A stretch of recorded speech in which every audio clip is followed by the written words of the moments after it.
Hello friends, welcome to my channel history hub by Riddhi. मैं रिद्धि झा स्वागत करती हूँ आपको अपने चैनल में। नवीन राज्यों के उदय को आगे पढ़ते हुए हम लोग आगे बढ़ते हैं। अब सिख राज्य के बारे में पढ़ेंगे। जब मुगल वंश का पतन हुआ तो कुछ क्षत्रिय राज है जिसको हम लोगों ने पढ़ लिया, और जो भी बाकी है उनको हम लोग आगे कंटिन्यू करेंगे। सिख राज्य के बारे में आइए जानते हैं। सिख राज्य का जो नींव है वो गुरु नानक साहब ने रखा था। तो सिख राज्य को हम लोग गुरु नानक साहब से शुरू करेंगे, ठीक है। गुरु नानक साहब में फर्स्ट पॉइंट हमारा है, गुरु नानक साहब का जन्म रावी नदी के तट पर आधुनिक नानकाना साहिब के तलवंडी नामक स्थान पर खत्री कुल में 15 अप्रैल 1459 ईस्वी को हुआ था। गुरु नानक साहब का जन्म कहाँ हुआ था? रावी नदी के तट पर। कौन से नदी? रावी नदी के तट पर आधुनिक नानकाना साहिब, ये अभी पाकिस्तान में चला गया है, नानकाना साहिब के तलवंडी नामक स्थान पर। बेसिकली तलवंडी नामक स्थान पर गुरु नानक का जन्म हुआ था। उनका कुल जो था वो खत्री कुल था। कौन सा कुल था? खत्री कुल था। और जन्म कब हुआ था? 15 अप्रैल 1469 को, 1459 को, ठीक है। इनके पिता का नाम कालूजी मेहता, माता का नाम श्रीपति तृप्ता देवी और पत्नी का नाम सुलक्षणा देवी था। कई बार आ जाते हैं स्टेटमेंट बेस्ड क्वेश्चन में कि पिता का नाम क्या था। तो पिता का नाम कालूजी मेहता, माता का नाम श्रीमती तृप्ता देवी और पत्नी का नाम जो था वो सुलक्षणा देवी था। नेक्स्ट पॉइंट है, नानक के द्वारा जो देश की यात्रा की गई उसे उदासी संज्ञा में से अभिहित किया गया। नानक के द्वारा जो देश की यात्रा की गई, भारत देश की यात्रा की गई, उसे कौन सी संज्ञा में अभिहित किया गया? उदासी संज्ञा में। ऑब्जेक्टिव बेस्ड क्वेश्चन में ये आ सकता है। नानक को कालीबेन नामक नदी के किनारे ज्ञान प्राप्त हुआ। गुरु नानक को कौन सी नदी के किनारे ज्ञान प्राप्त हुआ? कालीबेन नामक नदी के किनारे। और उनके उपदेशों का संकलन जो है वो गुरु अर्जुन ने आदि ग्रंथ में जपूजी में संकलित किया। आदि ग्रंथ के बारे में हम पढ़ेंगे कि गुरु अर्जुन देव ने, कुछ सूफी संत भी हैं और सिख संत भी हैं, कुछ हिंदी के भी कवि हैं, उनको लेकर आदि ग्रंथ का संकलन किए। और गुरु नानक के जो आदि ग्रंथ में जो जपूजी में संकलित किया गया, गुरु नानक के जो भी उपदेश थे उसको गुरु अर्जुन देव ने आदि ग्रंथ के जपूजी में क्या किया? संकलित किया। और गुरु नानक को ज्ञान किस नदी के किनारे प्राप्त हुआ? कालीबेन नदी के किनारे।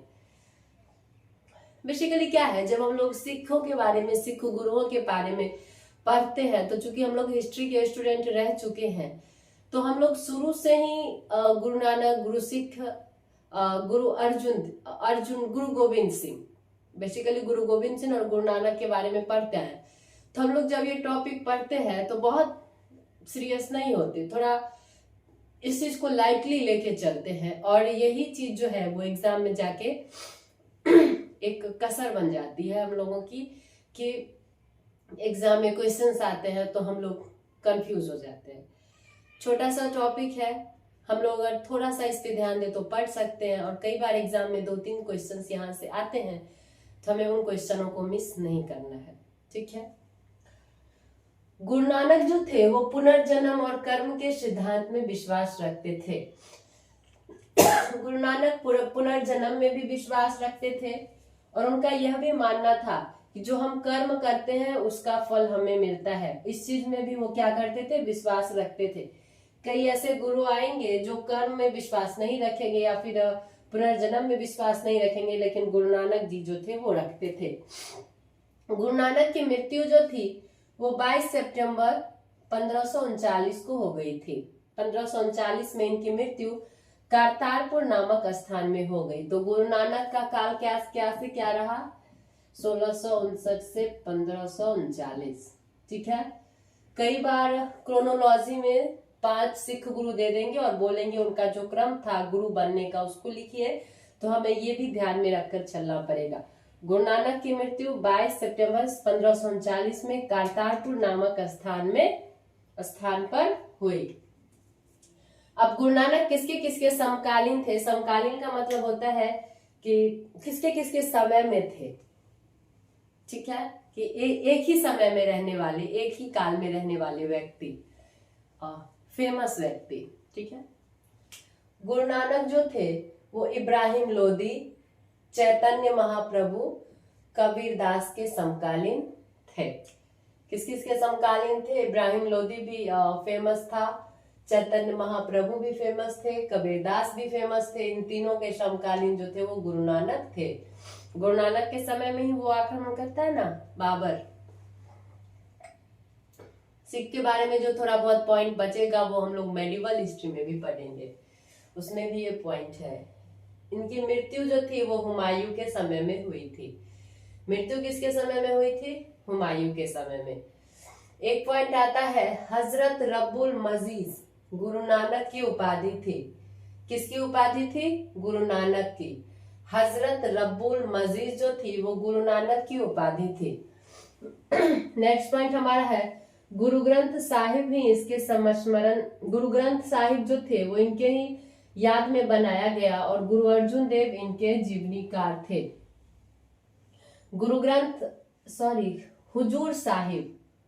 हुजूर साहिब गुरु नानक के ही याद में बनाया गया और गुरु अंगद देव जो थे वो इनके जीवनीकार थे। हुजूर साहिब किसके याद में बनाया गया?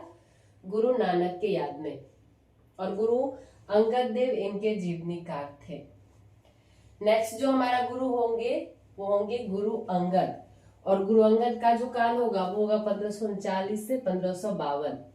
गुरु नानक का था 1459 से 39 और इनका फिर 1539 से 1552। गुरु अंगद के बारे में जो इम्पोर्टेंट पॉइंट है वो है कि यह नानक के शिष्य थे। ओके, खत्री कुल में इनका जो था वो जन्म हुआ था और इनका प्रारंभिक नाम जो था वो लहना देव था। ठीक है, अंगद जी गुरु आत्मा के प्रतिनिधि थे। गुरु अंगद के बारे में क्या सब इम्पोर्टेंट पॉइंट है कि गुरु अंगद जो थे वो गुरु नानक के शिष्य थे और इनका उत्पन्न जो था, इनका जन्म जो था वो खत्री कुल में हुआ था। हम लोग देखते हैं कि गुरु नानक का भी जन्म खत्री कुल में हुआ था। गुरु अंगद का प्रारंभिक नाम लहना था और अंगद जी को गुरु आत्मा का प्रतिनिधि माना जाता था। इन्होंने गुरु गद्दी का निर्माण खातूर में किया। इनके बारे में सबसे इम्पोर्टेंट पॉइंट यही है कि इन्होंने गुरु गद्दी का निर्माण जो है वो खातूर नामक स्थान पे, खातूर एक जगह का नाम है, वहां पे इन्होंने किया था। ठीक है, गुरु नानक द्वारा प्रारंभ की गई लंगर व्यवस्था को अस्थायी बना दिया और गुरु अंगद जो थे, एक सिख में एक लंगर प्रचलित है, उसको जो प्रारंभ था वो गुरु नानक ने किया था, लेकिन उसको अस्थायी रूप से प्रारंभ गुरु अंगद ने किया। ठीक है, गुरु अंगद के बारे में नेक्स्ट पॉइंट हमारा है, लंगर व्यवस्था में निहितार्थ हिंदुओं की जातीय व्यवस्था को समाप्त करना था। हम लोगों ने देखा कि लंगर व्यवस्था की शुरुआत जो थी वो गुरु नानक ने की थी, लेकिन उसको अस्थायी रूप से प्रारंभ जो है वो गुरु अंगद ने किया। तो लंगर व्यवस्था का अर्थ क्या था? तो उसका अर्थ था हिंदुओं की जातीय व्यवस्था को समाप्त करना। हिंदुओं की जातीय व्यवस्था को समाप्त करना ही लंगर व्यवस्था का अर्थ था। नेक्स्ट पॉइंट है, गुरु लिपि का आविष्कार किया। इनकी राजनीति में कोई रुचि नहीं थी। गुरु अंगद देव ने क्या किया? गुरु लिपि का आविष्कार किया और राजनीति में उनकी कोई रुचि जो थी नहीं थी। बिलग्राम के युद्ध के बाद शेरशाह से परास्त हुमायूं ने पंजाब में गुरु अंगद से भेंट की। हम लोग जानते हैं कि जब बेलग्राम का युद्ध हुआ शेरशाह और हुमायूं के बीच में, तो उसमें से हुमायूं पराजित होते हैं और पराजित होकर हुमायूं जो था वो पंजाब में गुरु अंगद की क्या की? गुरु अंगद से भेंट की। ठीक है, तो यहाँ हम लोग का सेकेंड गुरु अंगद खत्म हो गए। अब नेक्स्ट गुरु आते हैं गुरु रामदास। गुरु रामदास का जो काल था वो था 1552 से 1574। ठीक है, ये हमें क्रोनोलॉजी याद रखनी है कि इनका काल कौन सा था, किस से किस समय तक ये गुरु थे। गुरु अमरदास का काल था 1552 से 1574। गुरु अमरदास जो थे ये वैष्णव धर्मानुरागी थे, वैष्णव धर्म के अनुयायी थे। ठीक है, गोइंदवाल में इन्होंने अपनी गद्दी स्थापित कर सिख धर्म का क्या किया? प्रचार किया। गोइंदवाल एक जगह है, यहाँ पर गुरु अमरदास ने गद्दी को स्थापित किया और सिख धर्म को क्या किया, प्रचार किया। गुरु अमरदास ने 22 गद्दी की स्थापना की और प्रत्येक गद्दी पर एक महंत नियुक्त किया सिख धर्म के प्रचार प्रसार के लिए। गुरु अमरदास ने क्या किया, 22 गद्दी की स्थापना की। यहाँ से ये क्वेश्चन आता है कि 22 गद्दी की स्थापना किसने की, तो 22 गद्दी की स्थापना गुरु अमरदास ने की और प्रत्येक गद्दी पर एक महंत की नियुक्ति की ताकि ईसाई धर्म का सिख धर्म का प्रचार प्रसार हो सके। सिखों के लिए एक नई विवाह पद्धति लवन को प्रारंभ किया। यहाँ से क्वेश्चन आ चुका है प्रीवियस ईयर में कि लवन क्या है। लवन लवन एक विवाह पद्धति है, नई विवाह पद्धति है सिखों के लिए, जिसको किसने प्रारंभ किया था, गुरु अमरदास ने। ठीक है, और गुरु अमरदास से अकबर, मुगल सम्राट अकबर जो है वो स्वयं आकर गोइंदवाल में भेंट करते हैं और गुरु अमरदास की जो पुत्री थी बीबी भानी, उनको सम्मान के लिए सम्मान स्वरूप में कुछ गांव प्रदान करते हैं। ठीक है, तो गुरु अमरदास के बारे में हम लोगों ने क्या जाना, ये वैष्णव धर्म के अनुयायी थे, गोइंदवाल में अपनी गद्दी स्थापित की और सिख धर्म का क्या किया, प्रचार प्रसार किया। इन्होंने 22 गद्दी की स्थापना की और प्रत्येक गद्दी पर एक महंत की नियुक्ति की ताकि सिख धर्म का क्या हो सके, प्रचार प्रसार हो सके। इन्होंने सिखों के लिए एक नई विवाह पद्धति लवन का क्या किया, लवन को प्रारंभ किया। और गुरु अमरदास से स्वयं अकबर आकर गोइंदवाल में मिलते हैं और इनकी पुत्री बीबी भानी को कुछ गांव जो है वो सम्मान स्वरूप प्रदान करते हैं।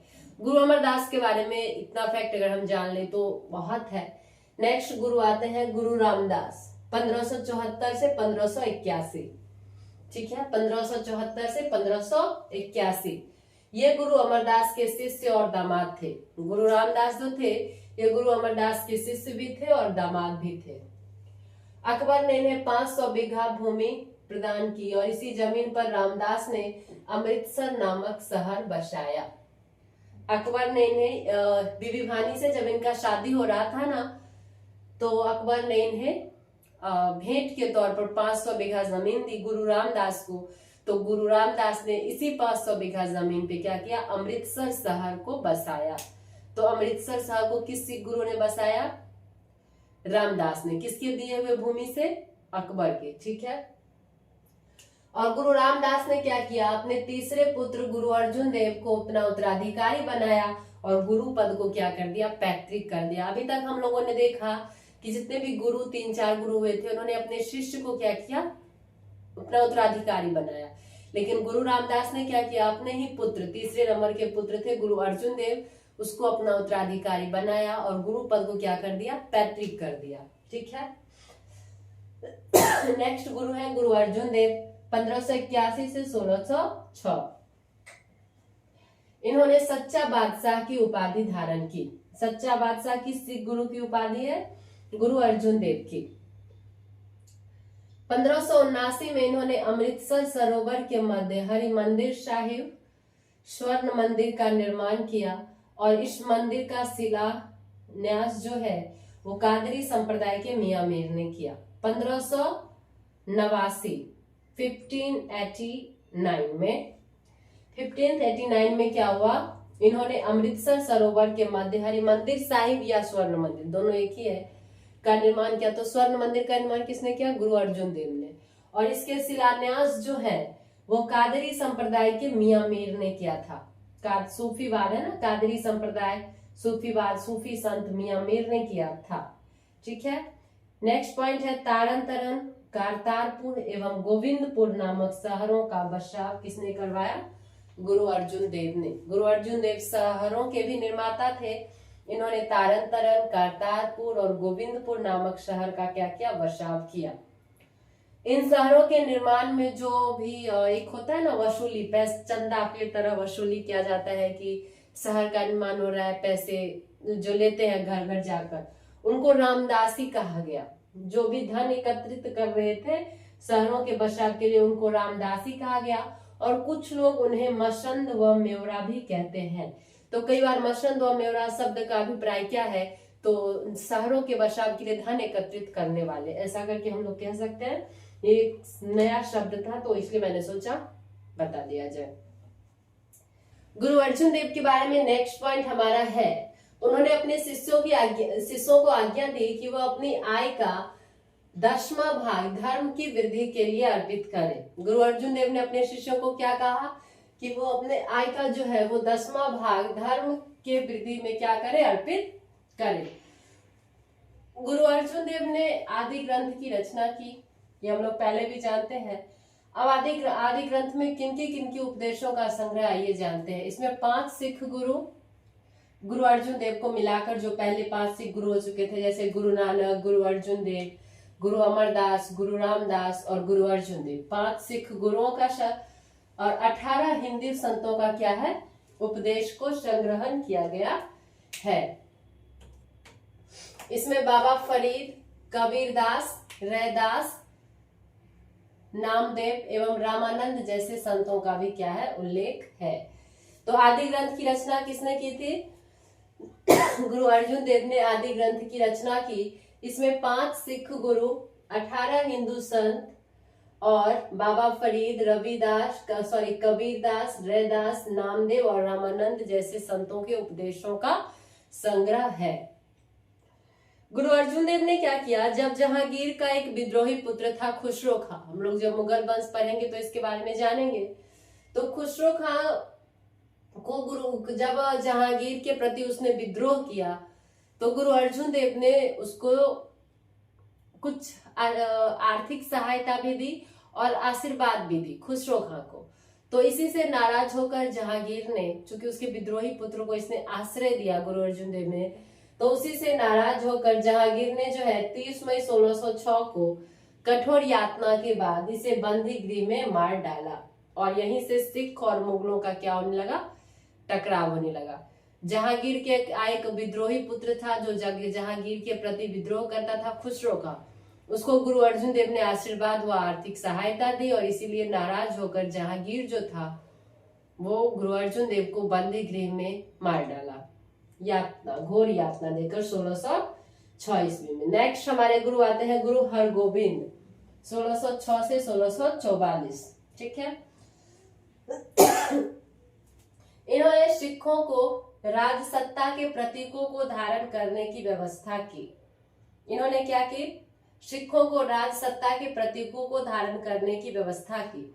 इन्होंने 12 फीट ऊंचा एक अकाल तख्त पावांगा का निर्माण करवाया जिस पर बैठकर यह अनुयायी से मिला करते थे। इन्होंने 12 फीट ऊंचा अकाल तख्त का निर्माण करवाया और जिस पर बैठकर ये अनुयायी से मिला करते थे। क्योंकि अभी तक सिख जो थे वो राज सत्ता से, मतलब राजाओं से दूर रहा करते थे, लेकिन अब जो है अर्जुन देव के मरने के बाद ये लोग खुद को, सिख अभी तक संत थे, अब खुद को एक सैनिक के रूप में ढालना जो थे वो शुरू कर दिए थे, ठीक है। दरबार में नगाड़ा बजाने की व्यवस्था की किसने, गुरु हरगोबिंद के बारे में हम लोग पढ़ रहे हैं। सिखों में सैनिक भावना दी, शिक्षा एवं शास्त्र को धारण करवाया और उसको एक लड़ाकू जाति के रूप में परिवर्तित करने का कार्य किया।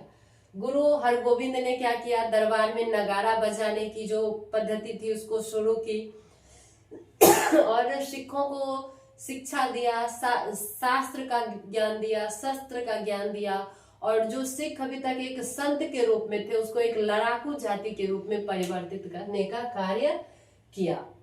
सैनिकों को मांसाहार बनाने पर भी बल दिया, क्योंकि इनका मानना था कि शाकाहारी होने पे उसमें वो शक्ति नहीं आएगी, शारीरिक शक्ति नहीं आएगी, इसलिए इन्होंने शिष्यों को मांसाहार होने पर भी क्या दिया, बल दिया। नेक्स्ट पॉइंट हमारा है जहांगीर ने इन्हें, अब जहांगीर ने जो था वो गुरु हरगोबिंद को कहा कि उसके पिता द्वारा जो उसके पिता के 2.5 लाख रुपए जुर्माने की राशि में ना देने के कारण 2 वर्ष तक ग्वालियर में कैद रखा। जहांगीर ने कहा कि हमारे पिताजी ने जो आपको 2.5 लाख रुपए दिए थे, इसको शायद इसके पिताजी को दिए होंगे, ये तो 1605 तक तो अकबर मर गया था, तो 2.5 लाख रुपए जो जुर्माने की राशि दिए थे वो जहांगीर ने वापस मांगा और जब गुरु हरगोविंद ने 2.5 लाख रुपए वापस नहीं किए तो इन्हें 2 वर्षों तक ग्वालियर के कैद करके रखा। ठीक है। हरगोविंद ने कश्मीर में किरतपुर नामक नगर बसाया। यहाँ ध्यान रखने वाली बात यह है कि जहांगीर ने हरगोविंद को मारा नहीं, ठीक है, मारा सिर्फ अर्जुन देव को। हरगोविंद ने कश्मीर में किरतपुर नगर बसाया। किरतपुर नगर को किसने बसाया? हरगोविंद ने। और 1644 में इनकी मृत्यु हो जाती है। नेक्स्ट जो हमारे गुरु है वो है गुरु हरराय। 1644 से 61 के बीच में ये गुरु हरराय गुरु रहे। यह कहानी उस समय की है जब औरंगजेब और दारा शिकोह के बीच उत्तराधिकारी संघर्ष हो रहा था, तो गुरु हरराय ने दारा शिकोह का साथ दिया। ठीक है। लेकिन जब उत्तराधिकारी युद्ध समाप्त होता है तो औरंगजेब शासक बनता है, और जब औरंगजेब शासक बनता है तो वो गुरु हरराय को बोलता है कि उसके दरबार में उसके समक्ष जाए, दरबार में हाजिर होने के लिए उसे बोलता है। तो गुरु हरराय खुद नहीं जाते हैं और अपने पुत्र राम राय को भेजते हैं। इनके 2 बेटे थे, राम राय और हरकिशन। ठीक है। गुरु हरराय खुद नहीं जाकर अपने पुत्र राम राय को भेजते हैं। राम राय औरंगजेब के दरबार में जाने के बाद औरंगजेब को खुश करने के लिए कुछ ऐसी हरकतें करता है जो गुरु हरराय यानी कि उसके पिता को पसंद नहीं आता, और ये नेक्स्ट गुरु जो है, वैसे ये राम राय को बनाते, लेकिन नेक्स्ट गुरु जो है वो अपना उत्तराधिकारी हरकिशन को नियुक्त कर देते हैं। हरकिशन, गुरु तेग बहादुर, गुरु गोविंद सिंह और बंदा बहादुर, ये 4 टॉपिक हम लोग नेक्स्ट क्लास में पढ़ेंगे। And thank you so much for watching. Like share subscribe. Thank you so much.